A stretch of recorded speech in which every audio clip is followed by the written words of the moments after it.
Deb, the topic of this conversation is, would Jesus have been a comedian? That's what I'm going to call it.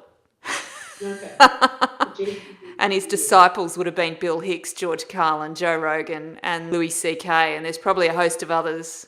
Do you think Jesus would have been a comedian, and why? I think he would have been a comedian because that's how he would have got his message out. Because when I look at people like Russell Brand and Joe Rogan, who've got huge followers on social media, because that's probably the best outlet at the moment, I just think that they're bringing these issues about consciousness and quantum physics and talking about it in a way that the average person can understand and not feel threatened by it, because in the end they can, if it gets too confronting, I notice Russell Brand will suddenly chuck in a joke. And I think if there was a spiritual teacher now, that's the way they would get to the masses. That's the way they would actually get a following.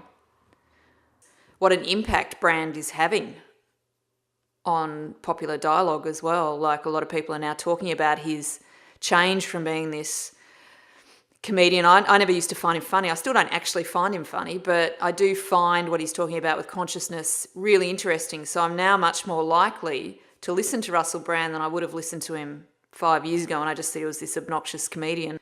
Actually, when you were just talking about spiritual teachers doing stand-up comedy, when I think about, say, people like Eckhart Tolle and Byron Katie, they both have great senses of humour.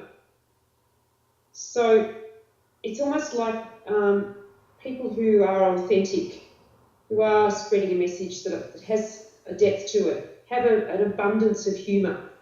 So perhaps they do lend themselves very well to comedy. I think Socrates would have been a comedian.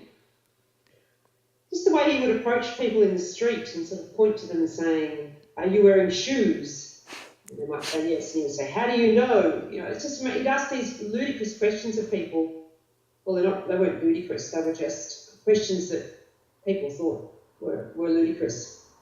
But he wanted people to really examine where they got their beliefs from and whether or not those beliefs were even valid. He's probably the spiritual teacher Byron Katie. He reminds me of her, but he lived over 2,000 years ago.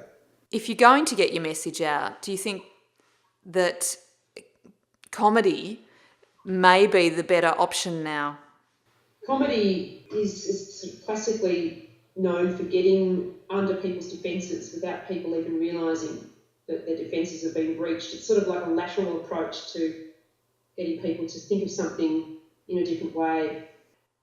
When I was watching some Russell Brand videos today, I thought, he looks like Jesus. You know, you could actually put him in a white robe because he's got the long black hair and he's got the facial hair.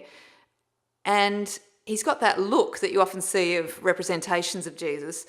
And so I Googled it. I Googled, does Russell Brand look like Jesus? And there was a heap of Google results that said, yes, he did. And they actually had a painting of Jesus and one of Russell Brand, and they looked exactly the same. And this was a painting that had been done a while ago, before Russell Brand was even in existence.